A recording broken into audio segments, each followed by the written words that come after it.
I was always there for my family, giving them half of my paycheck every month. But then, my mother demanded I cancel my wedding to save the family business, a business my brother had ruined with his reckless spending. When I said no, she slapped me hard across the face, and everything went dark as I stumbled back, hitting the wall behind me. I'm Linda, and for as long as I can remember, I've been the one holding my family together. As the responsible and dependable daughter, I've always been there to provide, to support, to give more of myself than I ever got back. I work as a project manager now, and while I've built a successful career that pays well, it often feels like my life isn't really my own. Since the day I started working full-time, I've given my parents nearly half of my monthly income just to ensure they live comfortably. Frank, my younger brother, has always been the favored child. He's 5 years younger than me, but even as kids, it was always Frank who got the praise, the attention, and the best of everything. I was the practical one, the reliable one who would do what's necessary, while he was constantly being celebrated, showered with affection and admiration. I've given and sacrificed, hoping someday my parents might finally appreciate me, not for what I could give, but for who I am. But the turning point came recently when my parents' demands took on a new, almost unbearable level. Frank had taken over our family business, a modest yet cherished enterprise that my parents had managed for decades. My parents adored the idea of Frank leading the family legacy, and they often talked about how he'd take the business to new heights. But instead, he was driving it into the ground. Poor management, irresponsible spending, and endless mistakes had left the business in financial ruin, and they looked to me, the dependable one, to save it.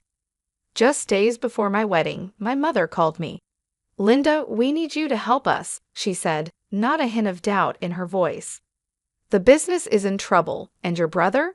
Well, he needs a little support to get it back on track." I felt my stomach twist. Here I was finally planning something for myself, my future, and my happiness. My wedding was just days away, and my mother was asking me to drain my savings to cover Frank's mistakes. "Mom," I replied, trying to keep my voice steady, "I've always been here to support you, but I can't bail out the business. I have my own future to think about." There was a silence on the other end of the line. Then she spoke, her voice hard and cold. "So you're just going to abandon us? After everything we've done for you, you're going to walk away?" I took a deep breath. "I'm not abandoning anyone, Mom. I'm choosing to prioritize my life for once. I'm getting married, and I can't afford to risk everything I've saved." Her tone grew sharper. "Linda, this isn't just about money. It's about family. Your father and I have always counted on you. Frank needs you, and if you don't step up now, this business could fall apart." My heart raced as I realized just how deep their expectations ran. It was as if my own dreams didn't matter, as if my life existed solely to serve them and support Frank. "I can't, Mom," I said firmly. "I've given you so much. It's time Frank takes responsibility." She hung up without another word, but I could feel the weight of her disappointment through the silence. The next day, I was in my apartment, reviewing the final details for the wedding, when there was a loud knock on my door. I opened it to see my mother standing there, her expression twisted in anger. "What are you doing here?" I asked, shocked to see her. She pushed her way in, barely looking at me as she stepped inside. "How could you?" she spat. "How could you turn your back on us when we need you most?" I took a step back, startled by the anger in her eyes. "Mom, I'm not turning my back on anyone, but I've done everything you asked.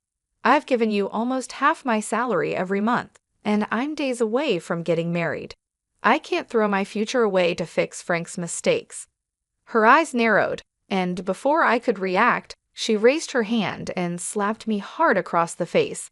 The shock of it left me speechless. "How dare you talk to me like that?" she shouted. "After everything we've done for you, this is how you repay us? You don't disobey me, Linda. You owe this family everything." My cheek burned from the slap, but the pain that stung deeper was in my heart.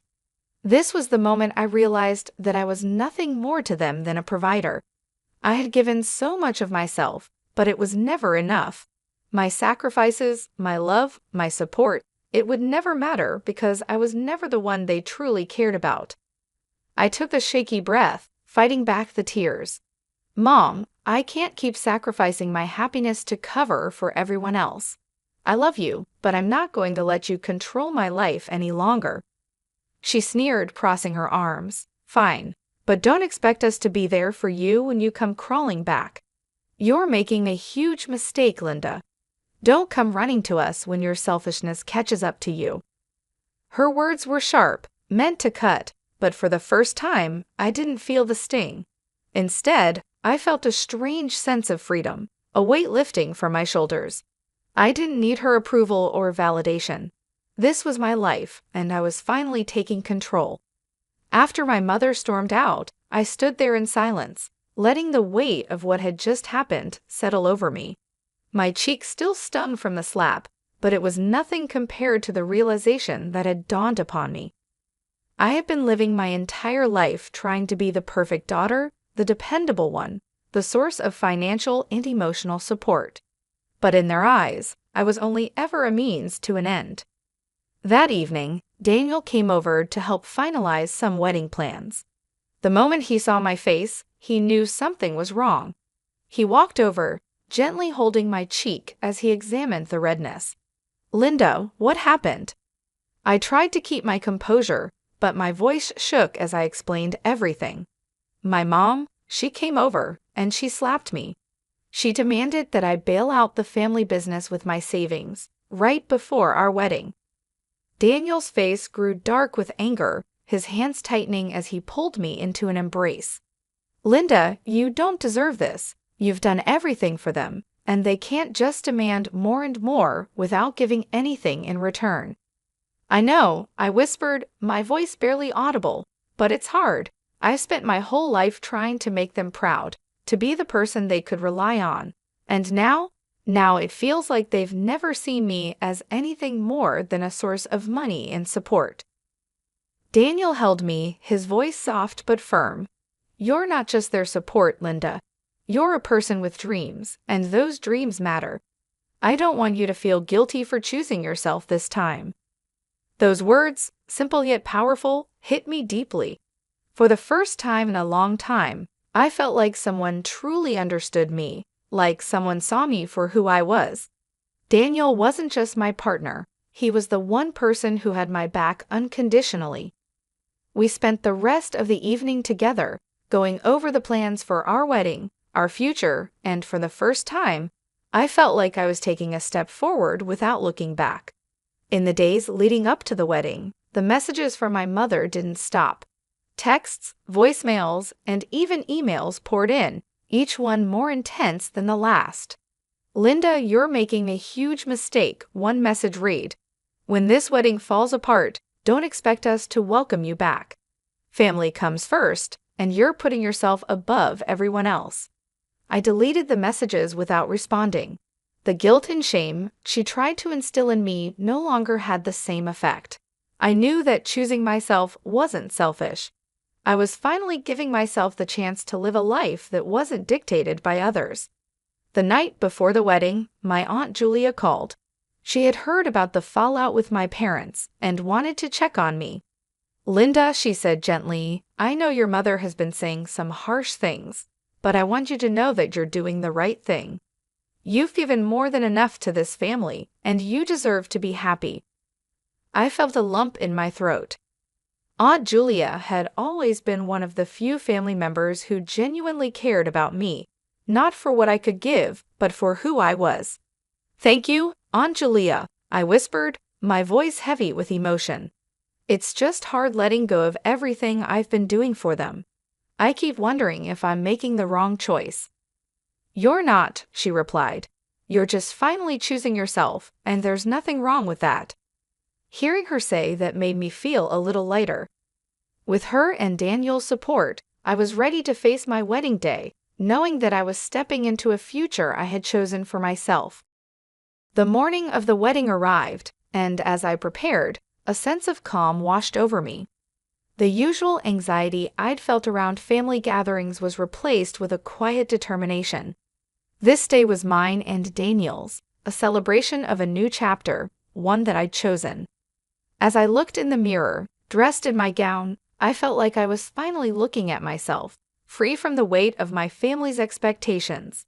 Daniel's family and a few of my closest friends were there, supportive and eager to share in our joy. Aunt Julia was also there, a comforting presence who'd been a beacon of support in these difficult times. When I walked down the aisle and saw Daniel waiting for me, his face lit up with pride and warmth. It was a look that said, "I see you, Linda, the real you." At that moment, I knew that everything I'd endured, all the heartache and sacrifice, had led me to this moment of pure freedom and joy. We exchanged our vows, promising to be there for each other in ways I'd never experienced before.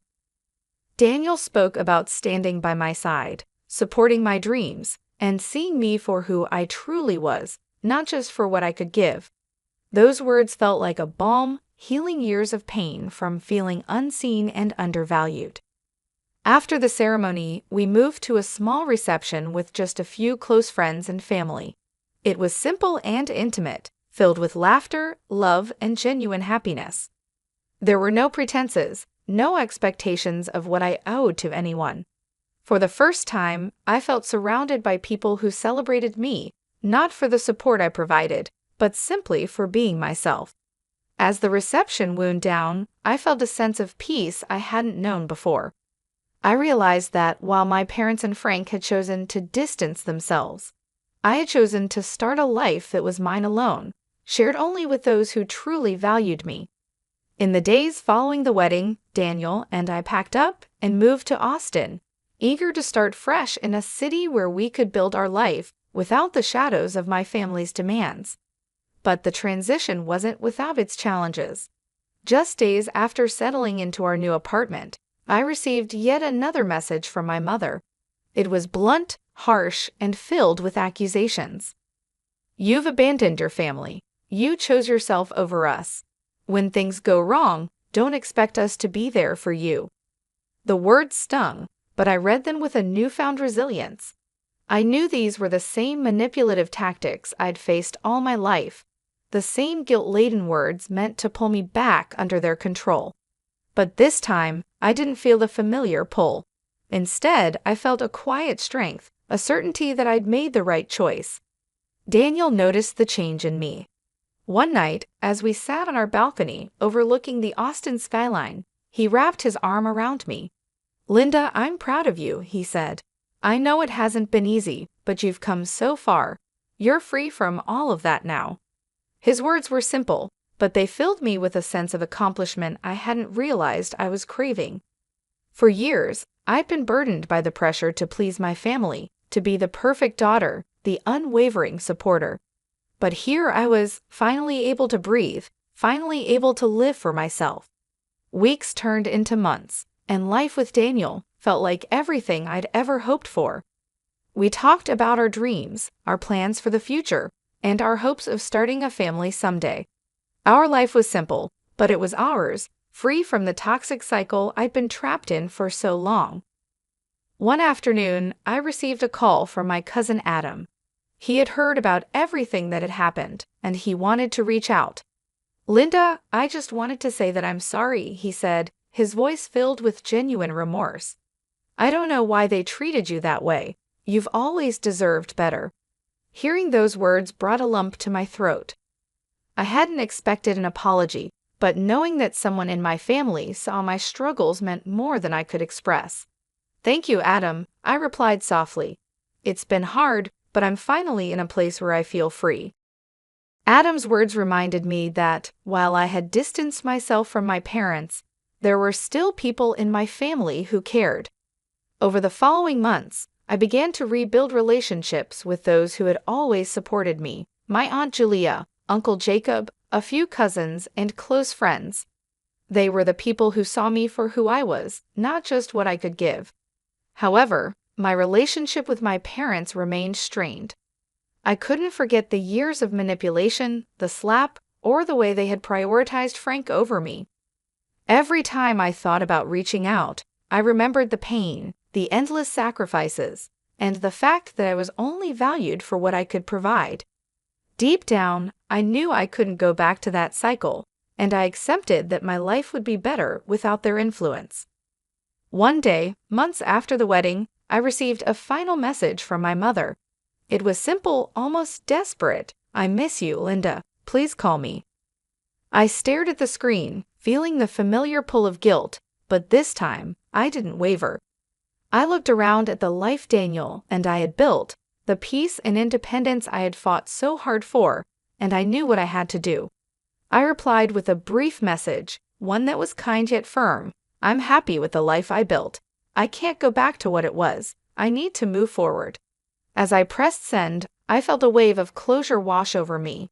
I had finally let go of the past, of the expectations and obligations that had weighed me down for so long.